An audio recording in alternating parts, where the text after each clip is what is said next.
Welcome in another Wednesday known as Donald Hump Day.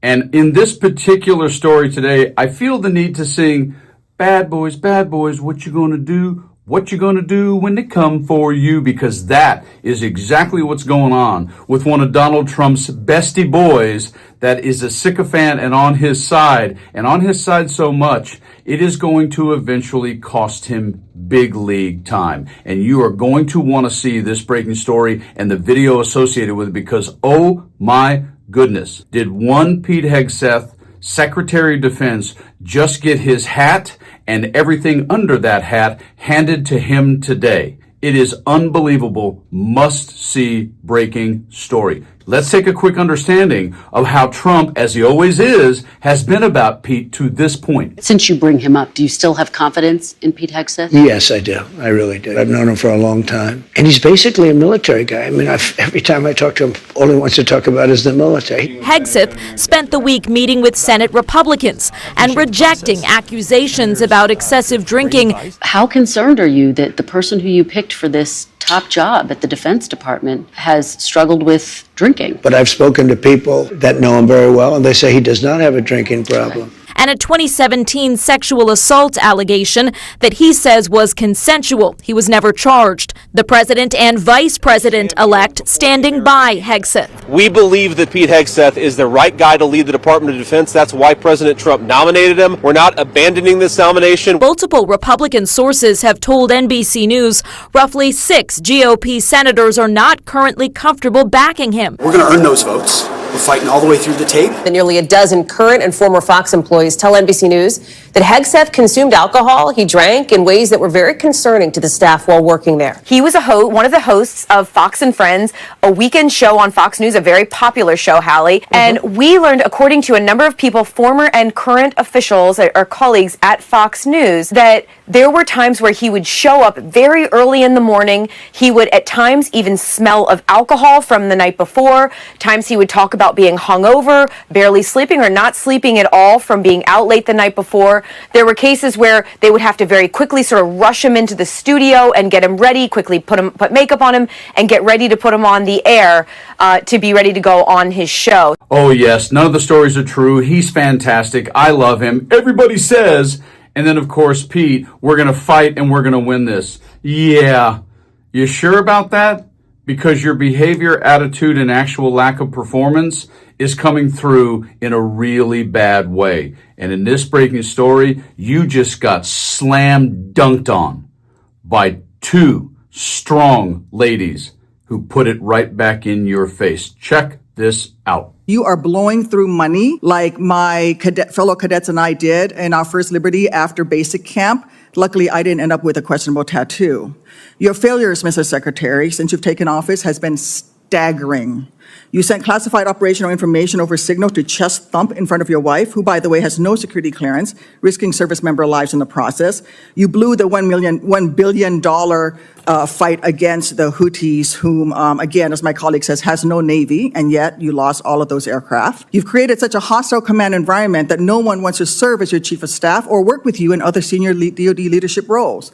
But what we should all be talking about more than all of this is that you have an unjustified, un-American misuse of the military in American cities, pulling resources and attention away from core missions to the detriment of the country, the war fighters, and yes, the war fighting that you claim to love. I don't know if this is because you are too inexperienced and incompetent to understand the real threats facing our country, or if it's because you are just an unqualified yes man who can't tell the president how to keep Americans safe. You are focusing on renaming basis for Confederate generals. You said just now to Senator King that to a man and to a woman, we would rather be associated with the old Confederate names. Well, I am one of those women. I served at Fort Rucker, Alabama, a base that was named for a traitor who took arms against the United States of America, led troops who killed Americans. It was renamed for Mike Novosel, a Medal of Honor recipient, who in his citation for the Medal of Honor includes that he saved 29 American lives, to include hovering backwards in a helicopter towards an enemy bunker where a wounded American was laying and saved that person, including after being taken fire himself. I know a little something about what it takes to fly a helicopter when you've been hit by enemy fire. That was heroic. I'd rather be associated with Mike Novosel than a failed Confederate traitor. I don't know whether you are inexperienced or too incompetent, but I wonder when you will actually focus on our nation's warfighting mission. If ordered by the president, I'm going to ask you once again, to shoot peaceful protesters in the legs, would you carry out such an order from the president? Senator, as I've said before, of course, I reject the premise of your question and the characterization that I would be given or are given unlawful orders. It's all meant to attempt to smear the commander-in-chief, and I won't fall for it. Considering that the president in his first term actually ordered such a thing, it is not a premise that you can reject. He can order it, do the same thing. So I think you would just follow what the president wants you to do. Did you discuss General Huck's dismissal with Laura Loomer prior to his removal? I don't discuss who I talk about anything with, but ultimately this is my decision, and he serves at the pleasure of the president, and that's why he's no longer there.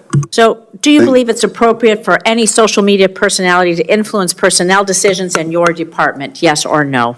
I believe your time is up, Senator. Oh, it is not up to you to tell me when my time is up. Well, the time And of I am the going to say, senator. Mr. Secretary, you're either feckless or complicit. You're not in control of your department. You're as unserious. It is shocking. You're not combating anti-Semitism within your ranks. It's a dangerous and pivotal time in our nation's history. Thank you, Mr. Chairman. I yield back. And I don't appreciate the smirk, sir. You are the Secretary of Defense. The time of the I kind of remind folks here that I am in my own life a disruptor. I was a disruption in high school. I've been a disruptor. I've carried signs. I've walked petition lines long before it was popular, back in the 70s in Tennessee and all the way through to my life now. However, there are settings and there are elements of our government that do require decorum. And one of the things that has gone massively downhill since Trump came down that escalator is the concept of appropriate decorum based on the environment. And Pete Hegseth, with the smirk and wipe it off your face, etc., kind of exudes why Trump nominated him. Because he's a smart aleck, period. And he actually is just a little boy in a suit. That's what he really is. And Trump has that not only in himself, but all throughout, including a lot of the ladies that are a part of his sphere and also a part of his cabinet and surrounding him in the White House. And this kind of offhanded, laissez-faire, sort of screw you kind of attitude is one of the things that makes someone like myself more concerned about what is happening in the background and what kind of misstep may be made, which is way worse than exposing classified information on a signal chat when it comes much more to some action or order that gets handed down and executed that actually winds up truly, truly harming Americans. Pete Hegseth is a natural disaster. He should have never been allowed in the chicken coop, but we got to get him out. You guys stay frosty.